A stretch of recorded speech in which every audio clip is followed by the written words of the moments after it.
Hello, my name is Anastasiya Gornostaeva, and let's start our session. And my presentation is devoted to the investigation of the subsurface thermal state of Yekaterinburg city. So let's consider how the urban heat island effect is manifested in the underground environment of the city. And at the beginning, a few words about what is an urban heat island. Luke Hurward first noted the existence of an urban heat island effect. This phenomenon has been studied for a long time by many researchers from all over the globe. It is manifested by increased ambient temperatures in cities compared to rural areas. The influence of anthropogenic heat sources and technogenic transformation of the underlying surfaces, disrupting the natural heat and moisture exchange, are among the main causes of an urban heat island effect. So, increased ambient temperatures in cities are observed in all climatic zones and in different urban environments, in the near surface and high atmosphere, in the hydrosphere, and in the subsurface too. But while temperature anomalies in the atmosphere are clearly associated with phenomena unfavorable for humans, like high mortality from heat waves or air pollution, the negative impact of underground temperature anomalies is less warranted. Some researchers even propose utilizing excess heat accumulated in the depths of cities to generate energy. So the goals of our research include identifying patterns of spatial distribution of underground temperature in city, determining the main factors governing the formation of the subsurface urban heat island, as well as changes in the heat content of rocks due to technogenic impact. We conducted an annual cycle of temperature measurements in observational boreholes in Yekaterinburg and surrounding areas and compared rural subsurface temperatures undisturbed by technogenic impact with the temperatures of an urban subsurface. We measured temperature in water-filled part of boreholes in increments of 1 meter using an autonomous temperature logger RBR SLOT. This device is usually used in marine research. However, in borehole temperature logging, it also gives high-quality measurements. So, in rural areas, we measured temperature depth profiles in 8 boreholes with depths from 35 to 100 meters. Here, one can see these profiles. Mean annual temperature at a depth of 20 meters equals to 5.5 degrees of Celsius. That is normal temperature for the Yekaterinburg surroundings. Temperatures being less than 5 and more than 6 degrees of Celsius should be considered as anomalous for the studied area. Within the territory of Yekaterinburg, temperature measurements were carried out in 22 boreholes. Maximal temperature anomalies of the urban subsurface are observed in densely built-up central area of the city. These are the temperature depth profiles obtained in the city. As you can see, we record normal subsurface temperatures not only in the rural areas, this is green profiles, but also in the city, blue profiles. On the edge of the city, in forested areas, parks, and fields, the subsurface temperatures are close to the rural temperatures due to the absence of artificial urban surfaces and the preservation of natural regime of heat and moisture exchange at these territories. Moderate temperature anomalies of the urban subsurface from 1 to 4 degrees are observed far from buildings in open spaces of the city. They are determined by the type of underlying urban surfaces. Asphalt, for example, have a low albedo and reduced moisture evaporation, and it heats up more in summer than natural surfaces such as lawns. However, the mean annual temperature is slightly higher under the lawns. We can see that comparing boreholes 1432 and 1280. The borehole 1432 is located under the paved parking lot, while another borehole is under the lawn. However, mean annual temperatures in these locations are close to each other. The thing is that in winter, the asphalt is cleared of snow that leads to cooling of the subsurface. On the contrary, snow isn't removed from lawns, so in winter, the temperature under the lawns are higher. Such the insulating effect in winter exceeds cooling conditions in summer, and the mean annual temperature is slightly higher under the lawns in this case. The highest temperature anomalies, more than 4 degrees, are observed in boreholes located near the buildings and directly in them. Such high temperatures are mainly associated with the influence of warm basements of buildings, but the influence is local. It extends in spaces over distances comparable to the size of the building. For example, we see that the influence of large old buildings penetrates much deeper than the signal from a small house that attenuates at a depth of 20 meters. We assessed the amount of additional heat accumulated in the subsurface of Yekaterinburg. Areas with near rural underground temperatures had accumulated from 2 to 5 times 10 to 7 joules per square meters of excess heat, mainly due to global warming. I marked this as green. Okay, and the input of buildings exceeds the climatic contribution by tens of times. But we can assess the significance of the underground thermal anomaly only in comparison with the overall heat loss of buildings. Therefore, we evaluated conductive heat losses from a typical office building using the example of the building of our institute. We monitor temperatures and heat fluxes along the internal and external surfaces of the main structural elements of the building. These data were used to calculate the resistance to heat transfer of the building structural elements, annual fluctuations in heat fluxes, and annual heat losses. The building loses 83% of heat through external surfaces, walls, windows, and roof, and only 17% through the basement's walls and floor.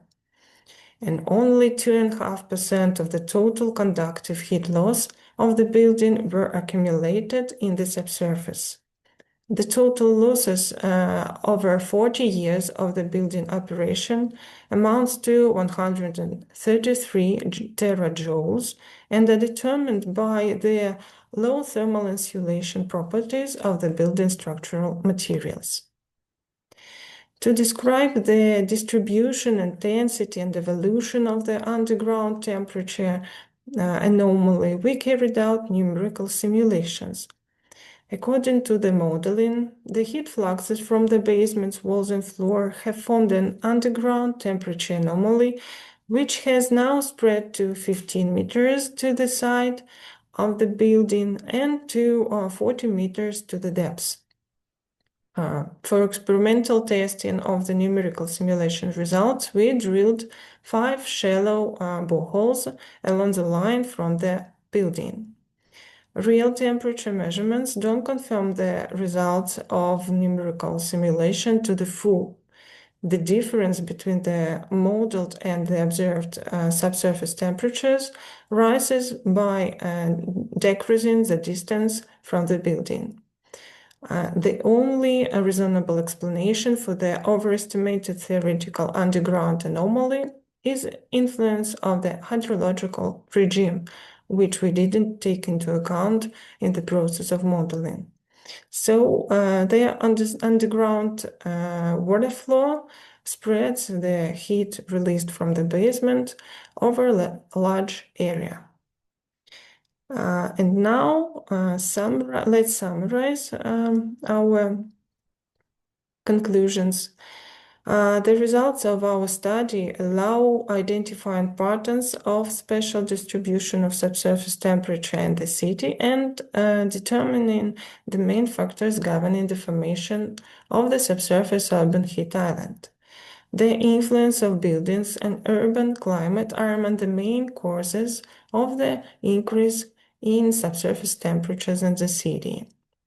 Maximal subsurface temperature anomaly is observed in densely built-up central parts of the city, And heat loss from buildings play a key role in the formation of the underground urban heat island, exceeding the climatic contribution caused by global warming by tens of times. At the same time, the economic importance for this thermal energy accumulated in the underground environment is low, and the environmental consequences of warming of the subsurface are negligible for the case of the Yekaterinburg city. So, thank you for your attention, and I can answer your questions. My name is Nelly Fakaeva. Today I will present our study on the topic the thermal properties snow cover in Yekaterinburg. Our work is related to research on the urban heat island effect in Yekaterinburg. We found that the thermal properties of the underlying surface play an important role in the formation of the urban heat island. Yekaterinburg is a city with a cold and temperate climate. For about 5 months each year, the ground surface is covered by snow. Snow has strong thermal insulation properties and reduces the penetration of low air temperatures into deeper soil layers.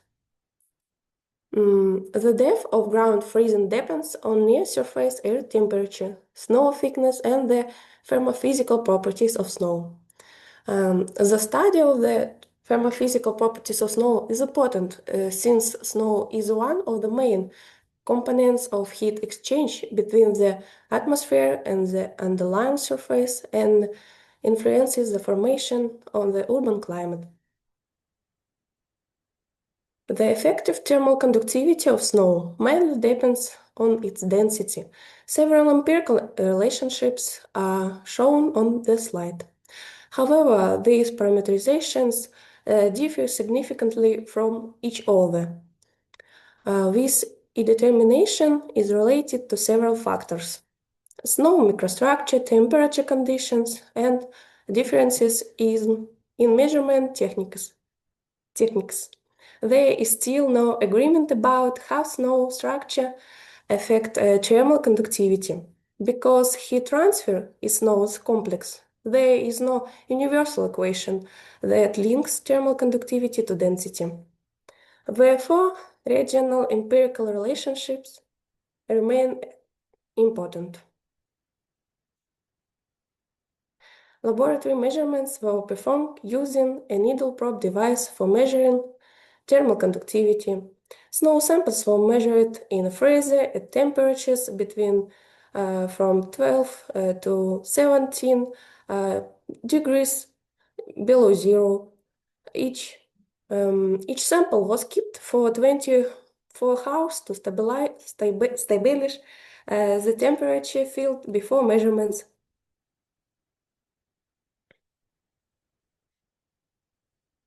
A low heater power was used to reduce temperature disturbance and minimize the effect of temperature dependence of thermal conductivity.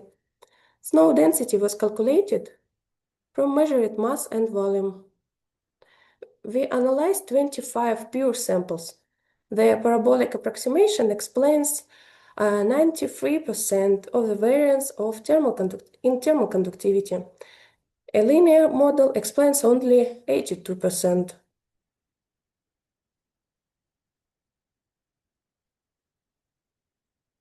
In cities, snow contains impurities from road surface abrasion, de-icing salts, atmospheric dust, and construction activities. The effect of urban pollution of snow thermal properties is still poorly studied. To prepare dirty samples, we added sodium chloride, limestone, dolomite powder, soil particles, and granite weathering material to lose snow. In real urban condition, the solid fraction in snow usually does not exist 3%